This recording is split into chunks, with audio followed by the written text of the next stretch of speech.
¿Cómo están? Buenas noches, bienvenidos a Hoy Nos Toca, edición de día miércoles. Mucho para contarte hoy, ¿eh? Hoy tenemos buenas entrevistas, presencias en el piso que nos van a permitir hacer un gran programa de calidad periodística. La inflación de agosto se conoció hoy, 7%. En el gobierno celebraban un 6,5, bueno, fue 7, altísima.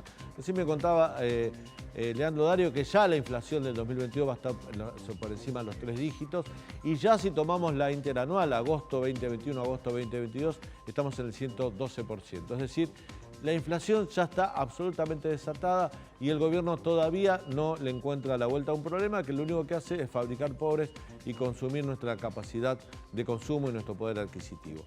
Vamos a estar hablando en el primer bloque con el senador Humberto Schiavoni.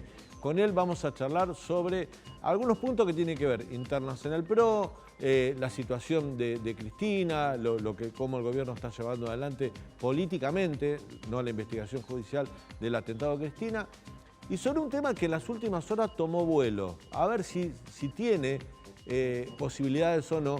Es algo que propone el senador Adolfo Rodríguez Sá, que es reunir una cumbre entre dos expresidentes, Cristina Kirchner, la actual vicepresidenta, y el expresidente Mauricio Macri.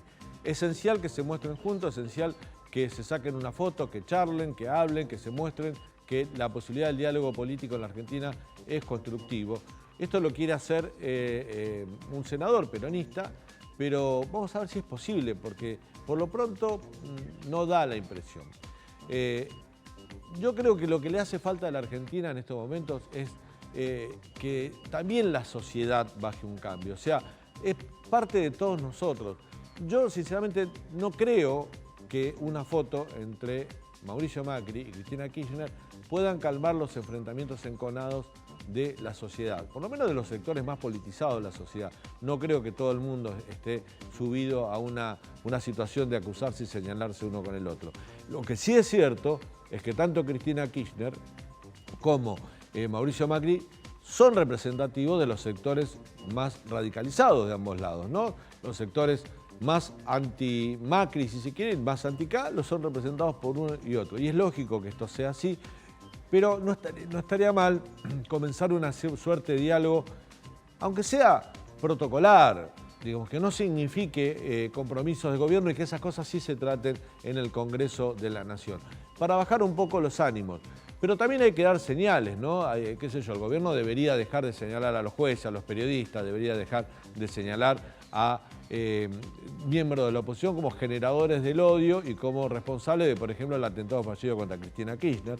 Y la oposición, algunos deberían también bajar un cambio, por ejemplo, ya lo hizo, por suerte, pero muy mala la posición de Francisco Sánchez, un diputado del PRO de la provincia de Neuquén, que proponía pena de muerte para los casos de corrupción, el caso justo cuando el fiscal había pedido una condena para Cristina Kirchner. Bajar un poco la tensión política no va a solucionar los problemas económicos, no va a solucionar los problemas que nosotros tenemos cotidianamente, no va a mejorar las jubilaciones, no va a mejorar los ingresos, no va a mejorar la carga impositiva de los sectores de la producción, no va a generar empleo, pero por lo menos es un paso para que entre todos entendamos que Argentina no está en un buen momento, que Argentina está pasando uno de los peores momentos económicos de toda su historia.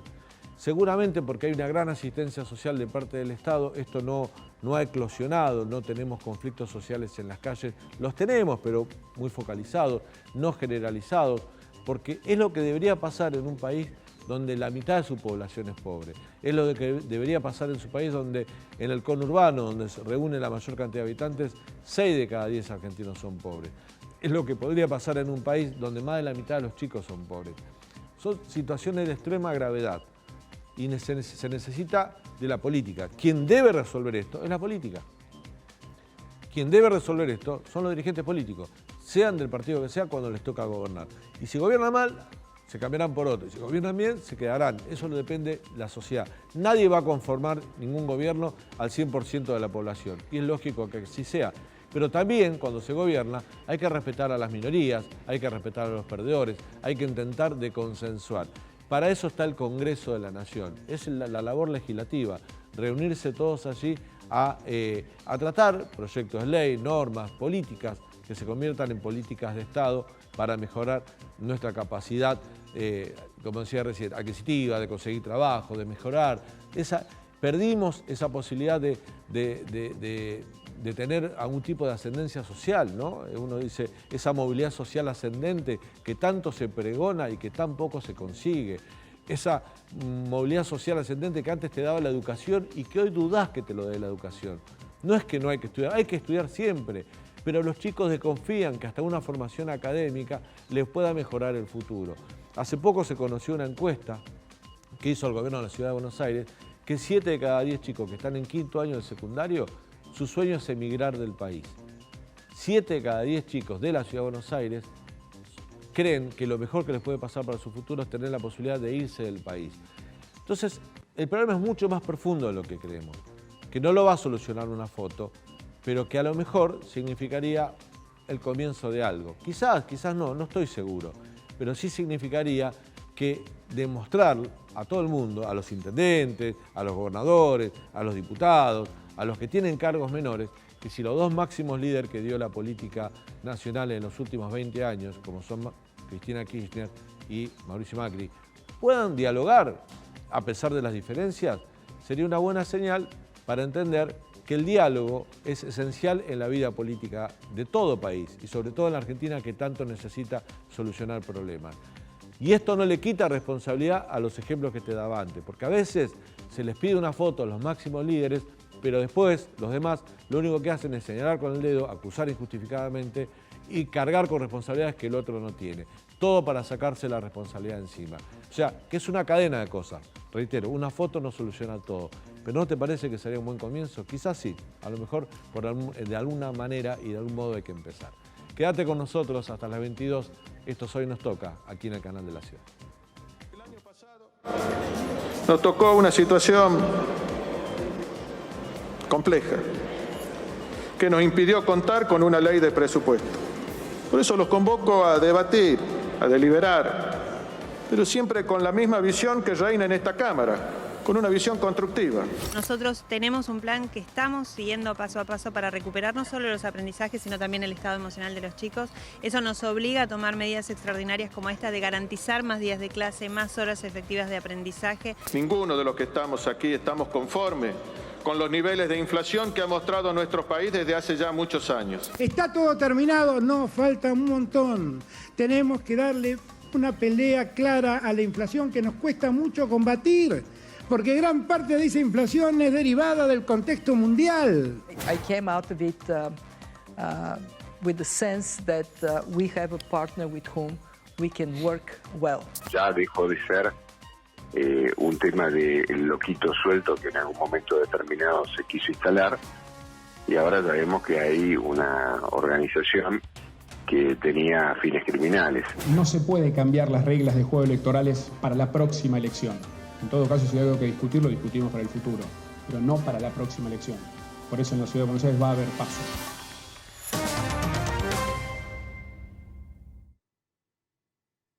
Bueno, muy bien, ¿cómo estás, Leandro? Muy bien, Buenas Daniel, noches. ¿cómo estás? Bueno, hablamos con nuestro invitado, pero últimas novedades del caso del atentado fallido contra Cristina Kirchner. Detuvieron a la cuarta persona, Gabriel Nicolás Carrizo, quien se autodefinía como jefe de la banda que vendía algodones de azúcar, porque él decía que era propietario de la garrafa. Es la persona que estás viendo en pantalla con un círculo.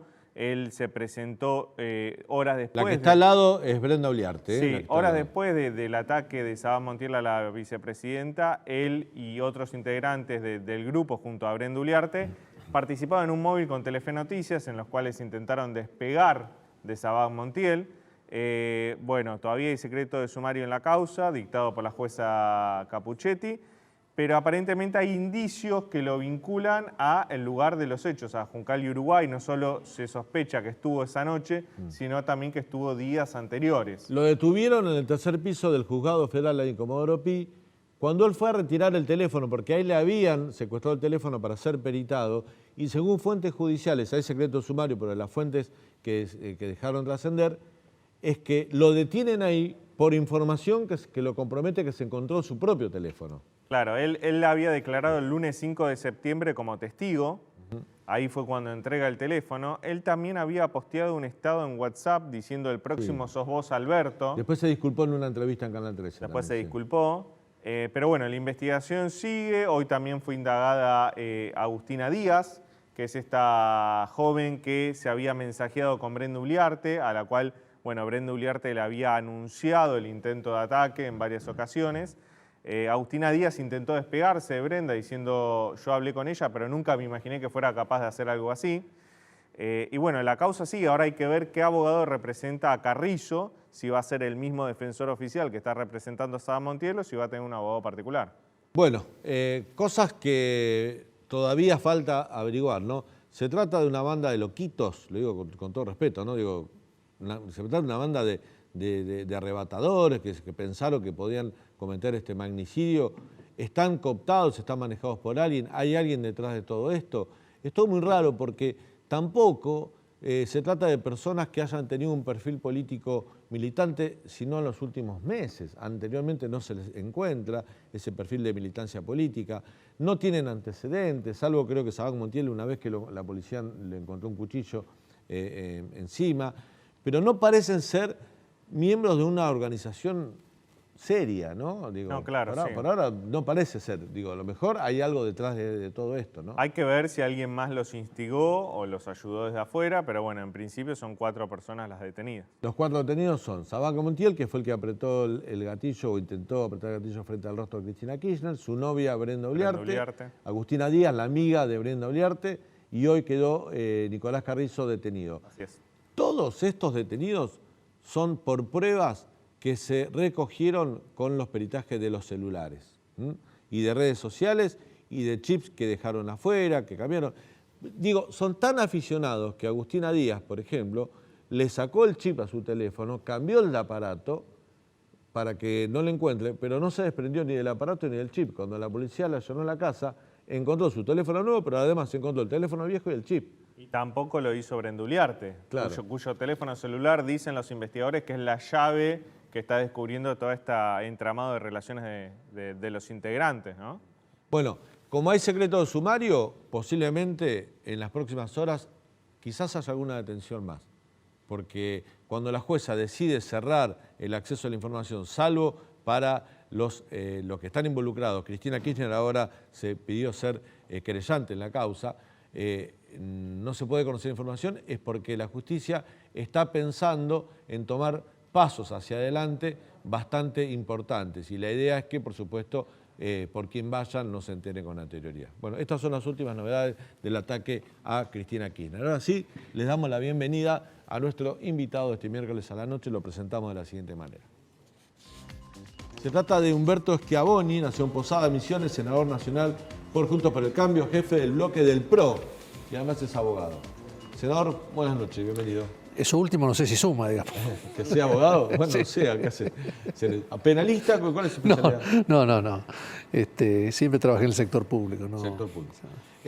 Senador, empecemos por un poco por mi comentario editorial, ¿no? Hoy surgió con mucha fuerza una idea que parece ser del senador Rodríguez Sá, que es tratar de conseguir una reunión cumbre entre la vicepresidenta Cristina Kirchner y el expresidente Mauricio Macri. Yo digo, los 2 líderes más importantes que dejó la política en los últimos 20 años en la Argentina. ¿Por qué? Porque los 2 representan sectores muy radicalizados, muy enconados, muy enfrentados unos con otros, y quizás una foto entre ambos, no sé si un acuerdo, pero un gesto de acercamiento para bajar las tensiones y mejorar el diálogo político en todos los sectores. ¿Es posible? A ver, lo que dice Rodríguez Sá es de toda lógica, ha sido siempre una práctica habitual en la Argentina. Recordemos desde el advenimiento de la democracia en 1983, el diálogo político existió siempre, además de los acuerdos parlamentarios, así se gestó el Pacto de Olivos, con el menemismo también, de la Rúa lo mismo. Quienes inauguran una etapa de confrontación donde el que no está conmigo es mi enemigo, no mi adversario, es mi enemigo, y lo tengo que atacar a lo que dé lugar, ha sido el kirchnerismo. Ha sido el kirchnerismo. Muchos identifican esta con las tesis de la Clau, pero son herederos del enemigo ni justicia también, ¿no es cierto?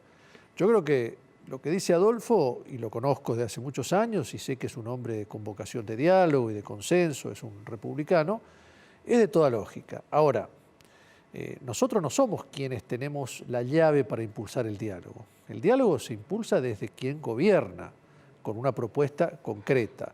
Hasta ahora hubo varias declamaciones, vamos a convocar al diálogo, a la oposición, el último fue Guado de Pedro, pero en el mismo párrafo que dice vamos a convocar al diálogo, fustiga a Macri. Entonces, ¿qué diálogo es posible bajo esa condición? Creo que la grieta, hasta yo diría, es sana en el sentido de que son dos visiones distintas del país, como existe en todo el mundo.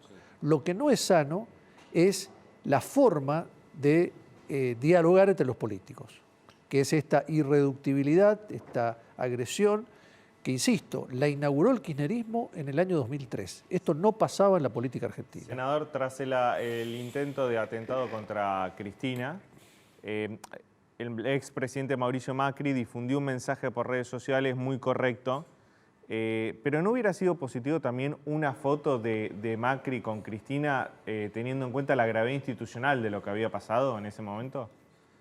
Eso es contrafáctico porque el expresidente estaba de viaje. De cualquier manera, quiero profundizar esto.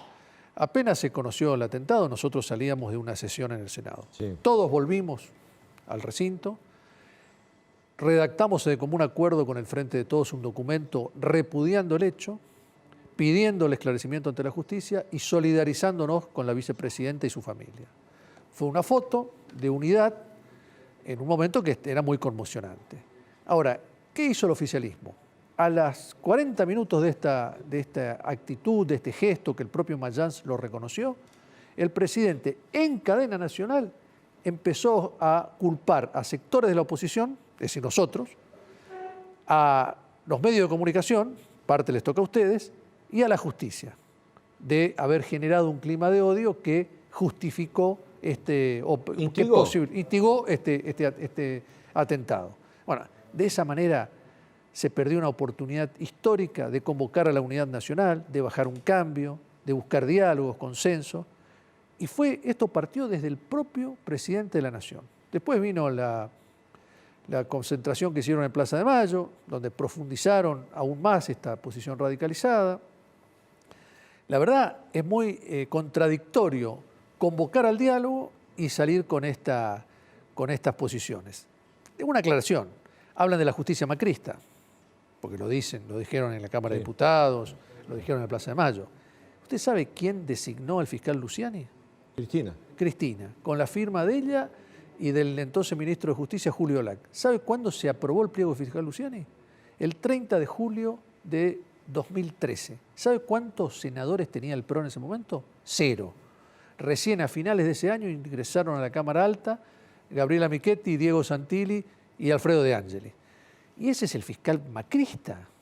La verdad, es muy difícil con este clima profundizar la vocación de diálogo, que nosotros sí la tuvimos, porque cuando las papas quemaban y había que sacar el acuerdo con el Fondo Monetario, ahí sí hubo diálogo parlamentario y nosotros, por una actitud de oposición responsable, evitamos que el país cayera en default y aprobamos el acuerdo con el Fondo Monetario, pese a que el kirchnerismo parte votó en contra.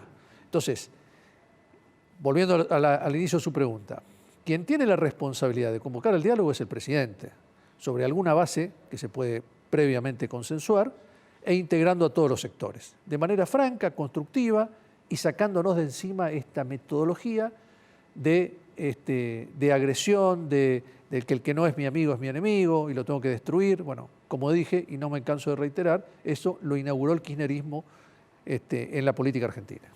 Bueno, saliendo, no ve posible hoy una cumbre entonces. Veo posible si cambia la actitud, si hay un diálogo sincero, una vocación sincera, constructiva de trabajar en este sentido. ¿Lo ve a Macri si hay un cambio de actitud? Si el gobierno dice, bueno, barajemos de vuelta, ¿lo ve a Macri con voluntad?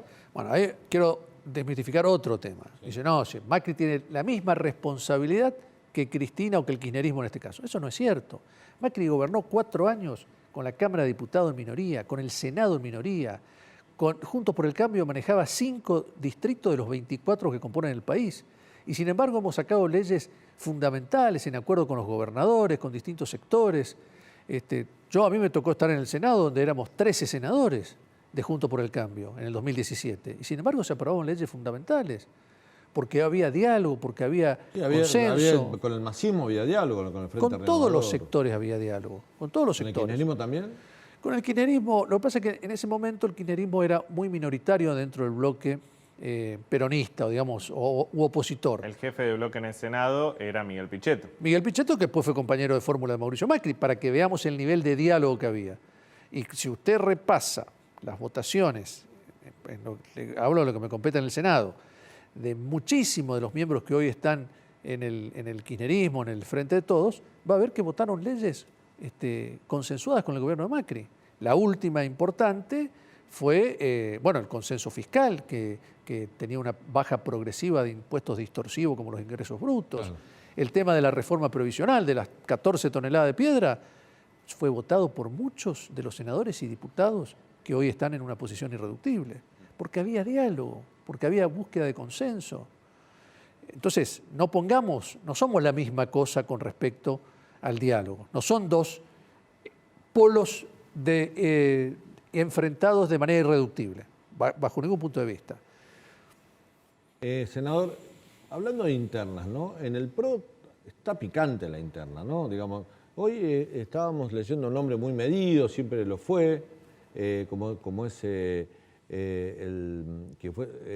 Federico Pinedo, que fue, yo le iba a decir el expresidente, porque fue presidente por unas horas, fue senador. Hombre medio, hoy dijo, la Argentina hoy necesita de más halcones. Él está enrolado detrás de la candidatura de Patricia Bullrich, ¿no? Da la impresión que, tiene todo el derecho a convertir una interna, Patricia Bullrich, Ritondo por un lado, Rodríguez Larreta, Santilli por otro, para lo que es Nación y Provincia de Buenos Aires. Pero es raro ver al PRO con tantas diferencias, ¿no? Digamos, porque todavía hay que lidiar con las candidaturas que tengan, no sé, los radicales, la coalición cívica, con otros sectores. Yo voy a dar una opinión personal. Sí, claro. Yo estoy en desacuerdo, y se lo he manifestado a la mesa del PRO, en haber anticipado con tanto tiempo la interna que se tiene que dirimir en agosto del año que viene. Prácticamente faltan 11 meses, si lo contamos de ahora, para la interna para las PASO, y más de un año para la elección de octubre. Cuando todas las provincias van a votar en las elecciones provinciales entre marzo y junio, por lo menos el 80% de las provincias. Entonces nosotros vamos a llegar con una grieta interna cuando tenemos que cerrar fila en los distritos. Por eso veo inconveniente, y además creo que cuando el país está con los problemas que está viviendo, fíjense el tema de la inflación, 7%, en mi región, en el NEA, donde está mi provincia, es el 7,6%. Esto pega directamente a los sectores con menos recursos. Donde Argentina además no necesita más halcones, necesita menos inflación, menos pobreza, yo más creo trabajo. que necesita que nos dediquemos a los temas que le importan a la gente y no a los temas que tienen que ver con los intereses de los dirigentes. Con una interna, insisto, para la que falta casi un año, y por una elección presidencial que faltan más de un año. En Juntos por el Cambio, ¿tienen acuerdos esenciales como para poder sostener la estructura? Digo, hay internas dentro del PRO, pero también hay diferencias con el radicalismo, con la coalición cívica. A veces Carrió también levanta mucho el nivel de discurso y va generando rispidez.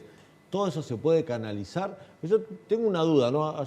Lo venimos hablando siempre en el programa.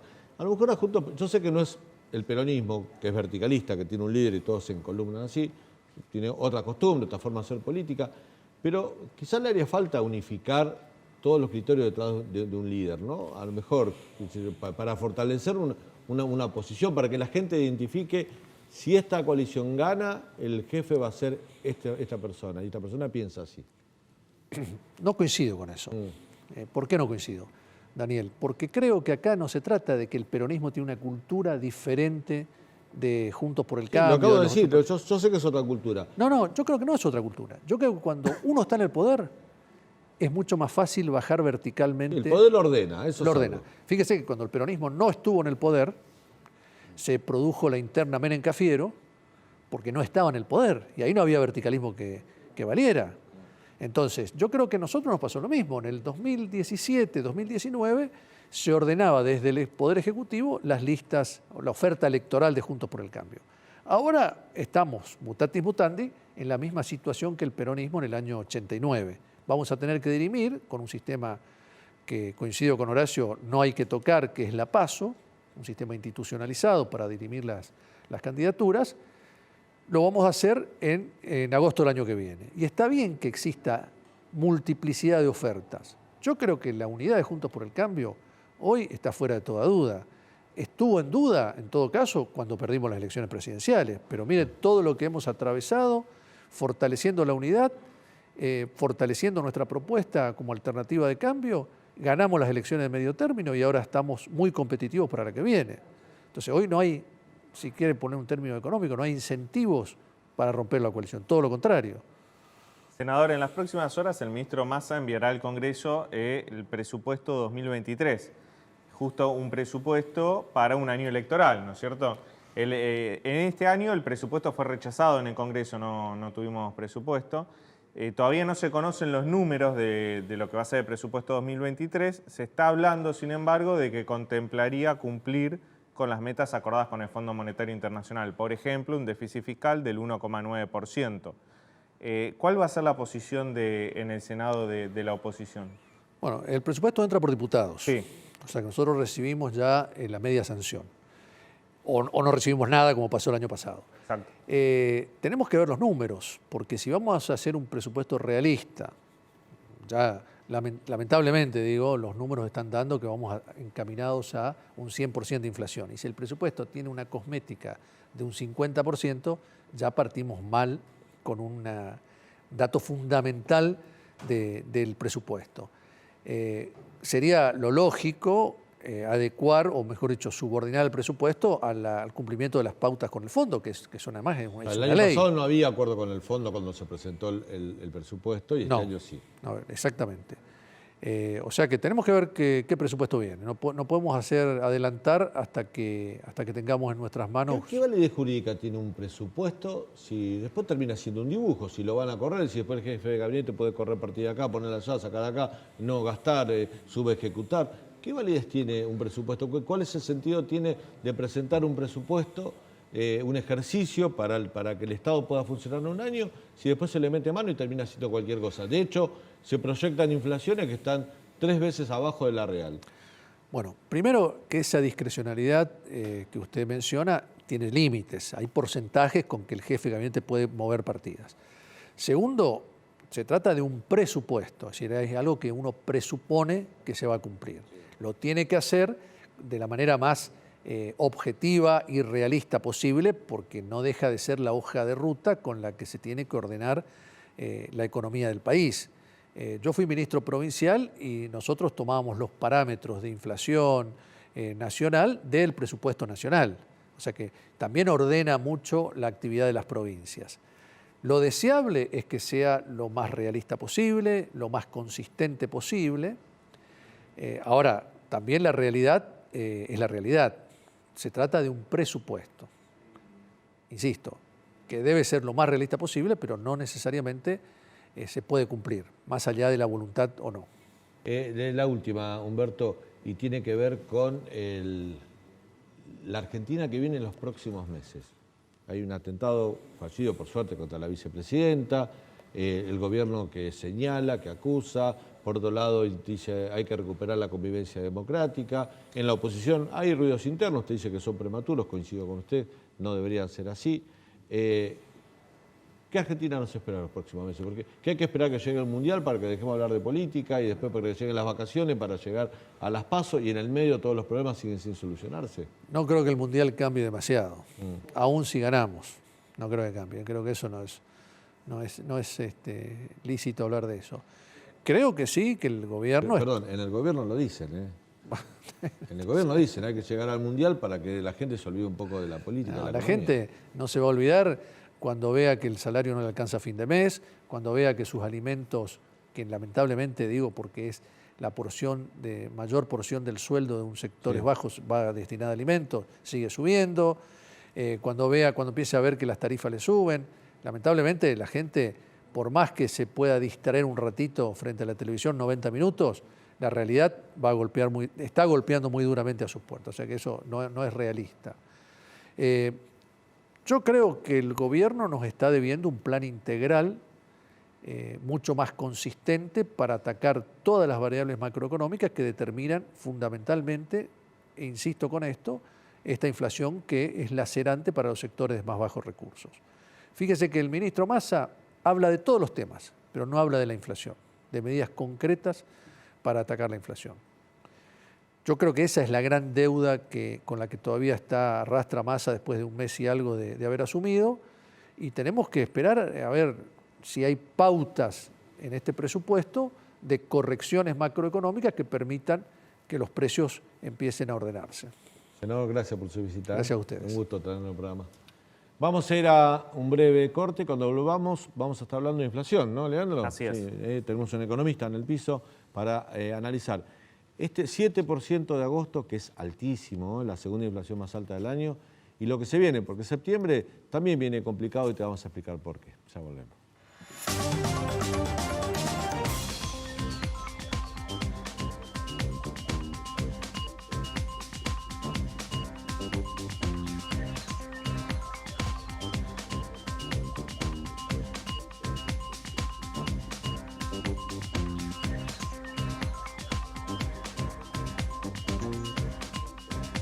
Siempre a mediados de mes debe ser uno de los peores momentos para el gobierno nacional, porque justo es cuando entre el final de la segunda y el principio de la tercera semana el INDEC da a conocer el dato de inflación del mes anterior.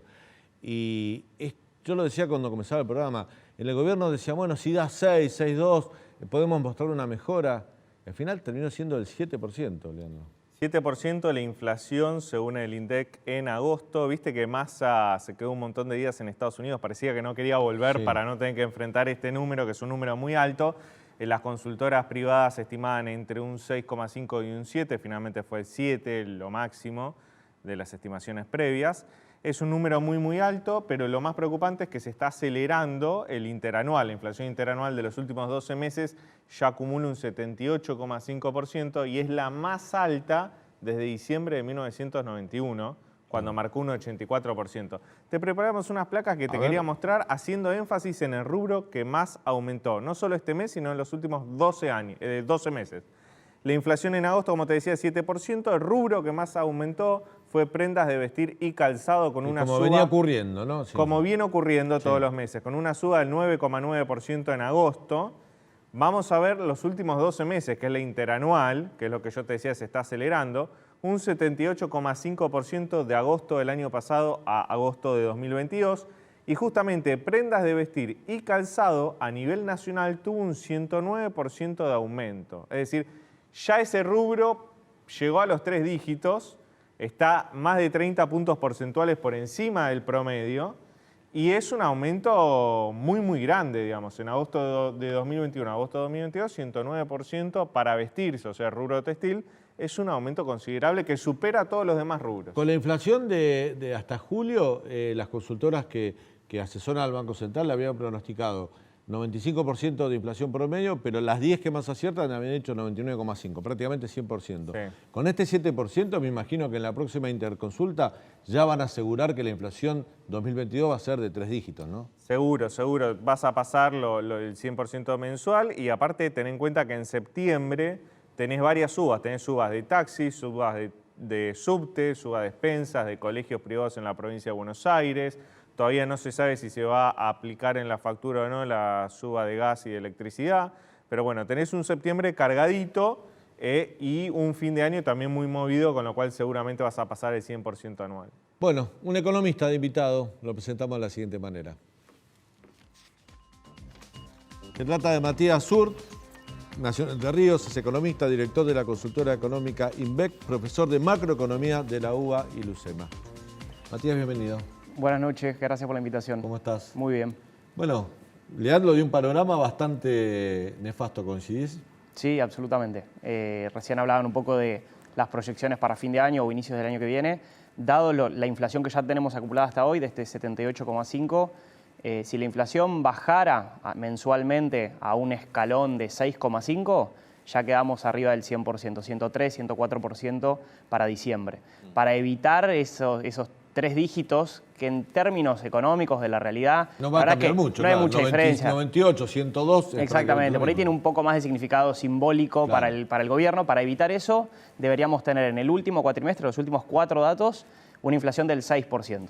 Y la verdad es que uno dice, bueno, se podría bajar de 7 a 6, pero como comentaban recién, hay una serie de ajustes de precios ya pautados, de algunos precios que han estado congelados por ejemplo, las hasta ahora. tarifas reguladas, septiembre, sube la luz, el gas, el agua, sube las prepagas, los colegios. Septiembre ya de por sí es algo que no es que el mercado te lo hace subir, sino que el Estado permite que distintos aumentos.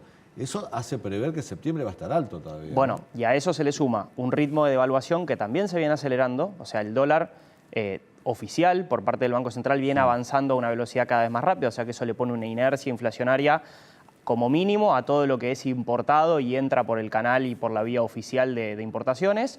Y cuando uno mira las últimas negociaciones salariales o paritarias, también es como que toda la economía se está acomodando y avanzando a una velocidad ya de al menos del 85-90%, y ya nos estamos encaminando a que todo se indexe a un 100%. ¿No te animas todavía a pronosticar la inflación de septiembre, no? ¿Arriba de 6 seguro? Sí, seguro, sí. Sí, porque tenés un efecto arrastre de las últimas semanas de agosto. La inflación mensual se mide como promedios contra promedios, no es el último día contra el último día. Entonces, al medir promedios, ya tenés un efecto arrastre importante de lo que te dejó agosto.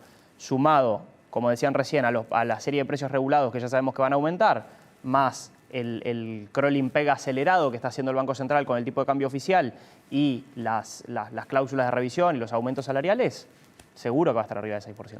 Matías, todas las industrias en Argentina que importan insumos o bienes lo importan al dólar oficial, que es un dólar que está sumamente atrasado con respecto y que tiene una brecha enorme con respecto a los dólares paralelos. Sí. Los salarios que pagan estas industrias también están muy deprimidos, perdió mucho el poder adquisitivo de 2018 hasta la fecha. ¿Por qué, pese a esas dos cosas que podrían ser positivas, entre comillas, para una industria, la industria textil siempre lidera las subas de precios, llegando a un 109% interanual en los últimos 12 meses, que es un montonazo? Bueno, yo creo que justo en ese rubro de la industria de indumentaria me parece que se combinan dos cosas. La inflación generalizada para toda la economía, que vemos que está a una velocidad altísima y que eso le impacta a todos por igual. Y creo que la industria de indumentaria tiene un rasgo particular que se nota muy claramente cuando uno ve la brecha que se empieza a abrir entre la inflación general y la inflación de ese rubro a partir del cambio de gobierno, y tiene que ver con un regreso a una política proteccionista de cierre y límite de importaciones, de dificultar un poco más el acceso de competencia importada, que hace que se reduzca la competencia interna y que por lo tanto los productores internos tengan mayor espacio para aumentar los precios respecto de lo que pueden hacer en un contexto en el cual tienen mayor competencia. O sea, una cosa es la inflación, que es un fenómeno monetario, fiscal y de expectativas, y otra cosa es el reacomodamiento o el aumento de precios relativos, que es, dado tu contexto de negocio y cuánta competencia tenés y cuánta no, podés ver cuánto margen le agregás en el precio del producto. ¿Tiene más poder de lobby ese sector que otros de la economía? Y bueno, creo que esta reducción de la competencia de la que hablamos, que se identifica cuando uno mira cómo han caído los volúmenes importados de ese rubro en los últimos 2 o 3 años, me parece que tiene un correlato casi obvio con la participación de funcionarios de algunas fundaciones, particularmente la Fundación Proteger, que es una fundación que está muy alineada con el sector, justamente en la Secretaría de Comercio Exterior, es decir, en el lugar donde se decide qué entra y qué no entra a la Argentina. Matías, recién hablabas de la devaluación acelerada, que eso también mueve la inflación. Septiembre es un mes particular porque se creó el dólar soja, ¿no? Sí. Que se llevó a 200 mangos, y es momentáneo supuestamente, solo por el mes, para poder recaudar dólares, para fortalecer la Reserva del Banco Central, tiene un objetivo, pero ese dólar soja, ¿te mueve la aguja también inflacionaria? Yo diría que si lo hace muy poco, y justamente Por eso tenemos un dólar soja y no un dólar agro. Es una en devaluación general. momentánea, pero es una devaluación. Exactamente, exactamente. El gobierno, me acuerdo que en la conferencia de prensa, cuando se anuncia el dólar soja, una de las preguntas es, bueno, ¿por qué no hay un dólar maíz, un dólar trigo o un dólar agro en general para que se aumente la liquidación de todo? Para que no suban los precios internos. Exactamente. Creo que tiene dos explicaciones. Por un lado, que lo que realmente te mueve la aguja de la liquidación es la soja, por el volumen que tiene y porque era lo que más lento venía liquidándose. Cuando uno miraba la liquidación de maíz, venía incluso más alta que la del año pasado, y cuando mirábamos la de trigo, se venía vendiendo a futuro también bastante más. Entonces el problema estaba focalizado en soja. Y soja es una producción que tiene bastante, en relación a los otros, bastante poco mercado interno. Por ejemplo, se lo usa mucho menos que el maíz para los alimentos balanceados o para el alimento de pollos, como es el maíz, que vos, digamos, un cambio de ese tipo. Te digo, el sector lechero, nosotros hablamos con un productor lechero, nos decía, mira, para alimentar las vacas se usa también. Exactamente. Y eso lo tenés que pagar más caro. Y al pagarlo más caro, a nosotros también se nos traduce en aumento de los precios. O sea, ellos dicen, nosotros nos dejan afuera de este privilegio que indirectamente nos termina afectando y afecta a los precios. Absolutamente. Va a tener un impacto, creo que un impacto mucho menor que si se lo hubiera hecho también para los otros granos. Pero algún impacto va a tener. De hecho, el gobierno quería generar una idea de cómo dividir el mercado en dos y decir, miren, este dólar o la tonelada de soja se va a pagar 70.000 pesos solo para la soja que se exporte. Si hay soja que se le vende a un molinero interno, se va a seguir pagando 50. Y eso no existe. Porque si yo tengo soja y lo voy a vender al molinero y me dice, no, yo te pago 50 porque el gobierno dice que te tengo que pagar 50, le digo así, bueno, no te lo vendo y lo exporto como grano y me van a pagar 70. Entonces, hay una cosa en la economía que se llama la ley del precio único, que es, no, mira, si yo tengo una cosa y acá me lo pagan 70 y acá 50, voy a arbitrar para que me lo terminen pagando por el precio mayor. Entonces, eso va a tener un impacto inflacionario, creo que menor que si hubiera sido también en trigo y en maíz. Matías, ¿se puede bajar la inflación de golpe de un día para el otro, como tal vez sucedió con la convertibilidad o el plan austral? Y si se pudiera, ¿cuánto poder político necesitas para hacerlo?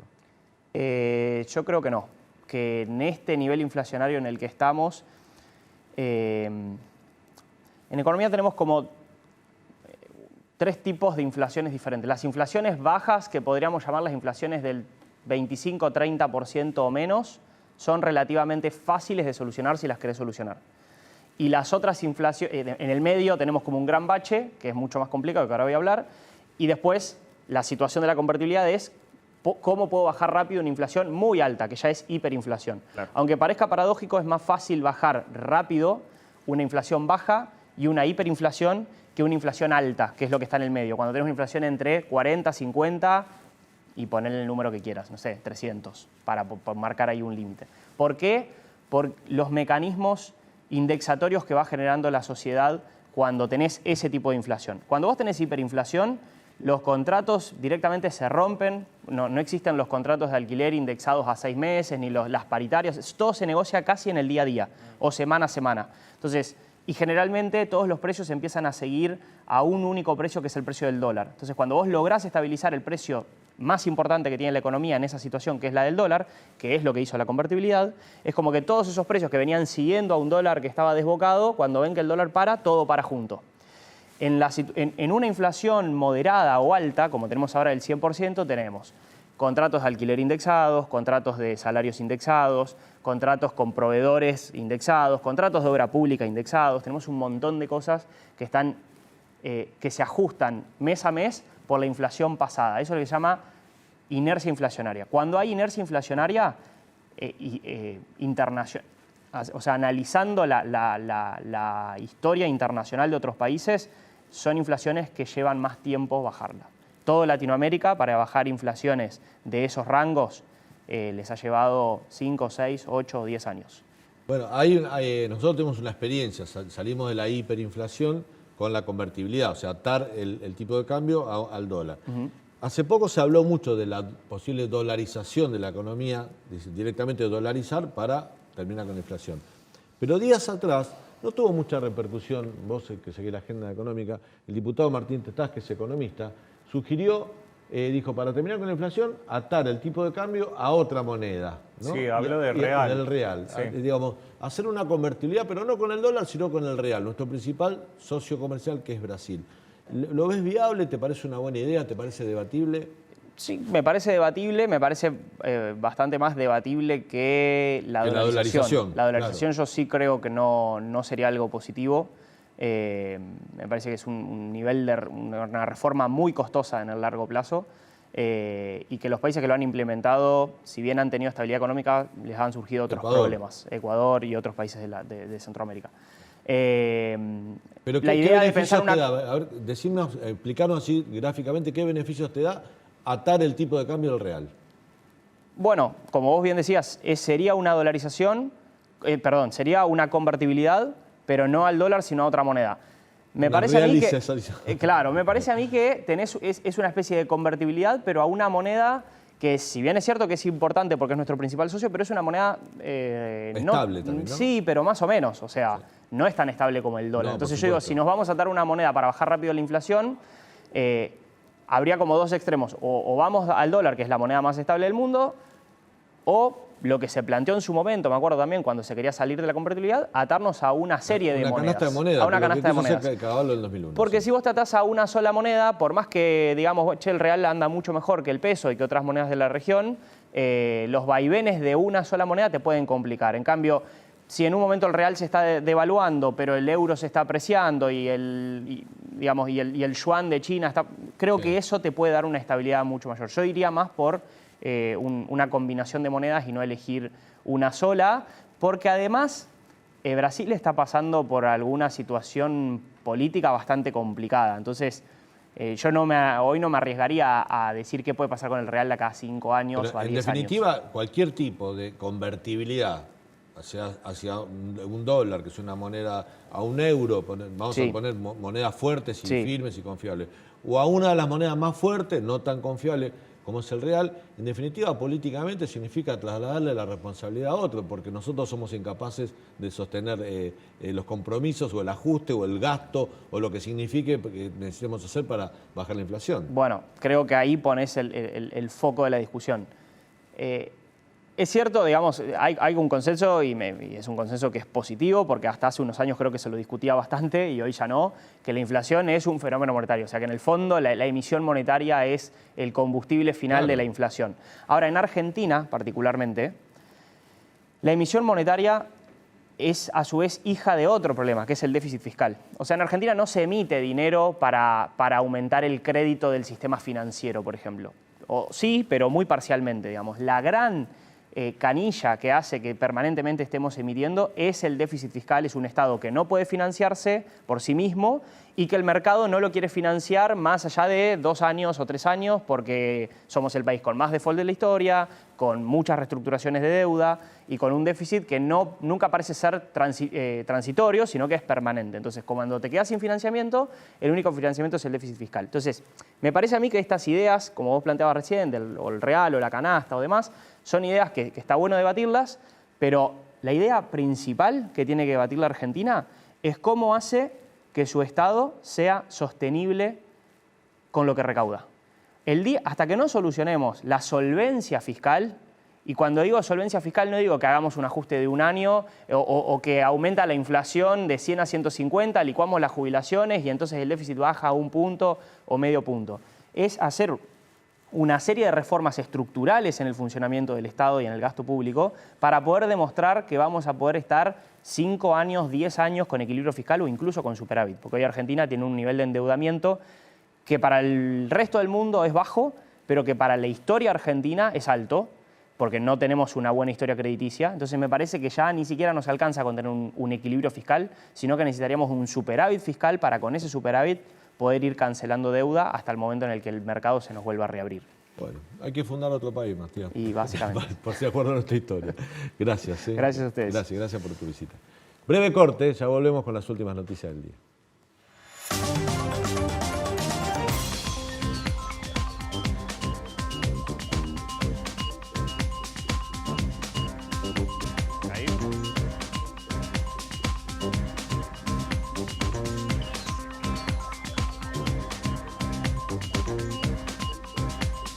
Bueno, y hablando de inflación, en Estados Unidos también subió la inflación.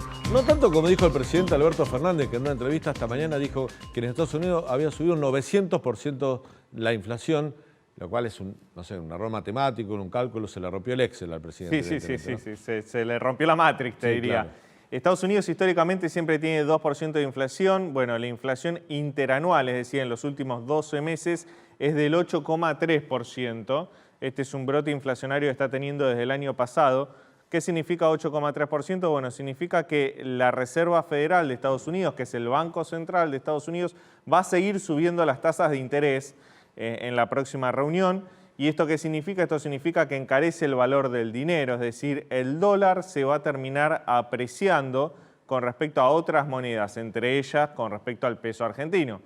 Eso tiene como corolario que la deuda externa de Argentina y de otros países emergentes en dólares se vuelve más cara de pagar. Claro. Porque sube la tasa de interés, aprecia el dólar frente a otras monedas, lo que vos tenés que pagar en dólares es cada vez más caro. No, y si sube la tasa, la Reserva Federal sube la tasa de interés, las economías emergentes pierden porque los posibles inversores dicen, no, me voy allá que me va a hacer más negocio tener la plata de Estados Unidos. Totalmente, ¿no? Es lo que se llama vuelo a la calidad. Claro. Van activos que son de Tiene un nombre en inglés, no me acuerdo ahora. Flight to Quality, que es justamente activos más seguros, es decir, se refugian en bonos del Tesoro de Estados Unidos que, si bien están cayendo, son mucho más seguros que bonos de otros países, justamente por la confianza que hay en el Tesoro de Estados Unidos, en la economía de Estados Unidos. Bueno, esto lo que puede llegar a generar en países emergentes como la Argentina es una crisis de deuda. Y no sé si te acordás, cuando en los 80 Estados Unidos sube mucho las tasas de interés, cuando tuvo la última crisis de inflación. Era muy chico, pero bueno, he leído. Vos eras muy joven, te voy a contar yo. En los 80 hay una crisis de deuda en América Latina, que justamente generó que el gobierno de Alfonsín tuviera que negociar con el FMI, tuviera muchas dificultades económicas. Lo relata Juan Carlos Torre en una temporada en El Quinto Piso. Era la época que era pagar o no pagar la deuda externa y algunos sectores de izquierda, incluso dentro del gobierno de radicalismo de Alfonsín, pedían la moratoria, digamos, había todo un debate. Y había una movida regional donde está también Brasil, México, bueno, varios países que estaban con ese planteo. Bueno, que suba la tasa de interés en Estados Unidos por un aumento de la inflación puede llegar a generar una crisis de deuda en los países emergentes. Entonces Argentina tiene que estar mirando mucho lo que pasa en Estados Unidos. Cayeron estos días las acciones, los bonos en Estados Unidos en Wall Street, cayeron todas las acciones, todos los números en rojos. Los que tienen inversiones ahí bien lo saben. Pero bueno, la economía argentina tiene que monitorear qué está haciendo la Reserva Federal de Estados Unidos, porque eso le puede generar nuevos problemas a la Argentina a nivel macroeconómico. Bueno, Massa estuvo allá, algo debe haber visto, ¿no? Seguramente. Ayer se reunió con el presidente, le contó sobre su gira en Estados Unidos y hoy el regalo fue un 7% de inflación. Bueno, vamos a ver cómo sigue todo esto. Vamos a ver cómo sigue. Bueno, ¿nos tenemos que ir, pájaro? Bueno, ¿dónde estuviste hoy a la tarde? Me tengo que presentar yo. Qué feo. Por eso te tiré un centro. ¿Dónde estuviste? Bueno, estamos viendo que hoy la legislatura de la Ciudad de Buenos Aires declaró de interés cultural y la promoción de los derechos humanos mi libro Malvinas, Identidad de Héroes. El que está a mi izquierda es Julio Aro, que es el veterano de guerra que logró, junto con un coronel británico, Jeffrey Cardoso, que Gran Bretaña y Argentina se pongan de acuerdo para identificar a 121 cuerpos de soldados argentinos que están sepultados en el cementerio de Darwin, que estuvieron desde que terminó la guerra hasta el año 2018-2019, prácticamente en una tumba con una ominosa leyenda que decía soldado argentino solo conocido por Dios. Bueno, gracias a Julio Ario, gracias a Jeffrey Cardoso, gracias a Roger Water, que ofició de intermediario, gracias a que se pusieron esta causa sobre sus espaldas, lograron un acuerdo, la Cruz Roja Internacional llevó adelante el proceso junto con el equipo de antropología forense e identificaron hasta ahora 121 cuerpos de los 121 que estaban sin identificar. Con lo cual muchas familias pudieron cerrar un duelo que tuvo que esperar 38 años por la desidia del Estado argentino, por la incompetencia de la dictadura militar argentina, que no hizo lo que tenía que hacer en el momento que había que hacerlo cuando los cuerpos aún estaban esparcidos en el frío suelo de las Islas Malvinas. Mi libro lo que hace es contar eso, ¿no? Contar cómo fue la negociación, contar la vida de cada uno de esos soldados, de esos 119 soldados que, como me dijo Julio Aro alguna vez, perdieron la vida, pero no tenía por qué perder su derecho a la identidad. Recuperaron la identidad 38 años después, las familias lo celebraron mucho.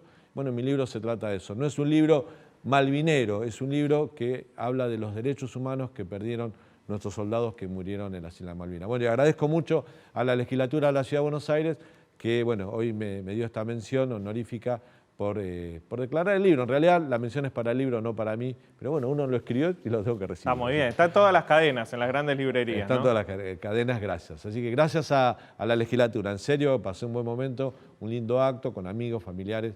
Estuvo gente acá de la producción. Mis dos mejores amigos son el Pájaro y Federico, quiero decir, que estuvieron ahí.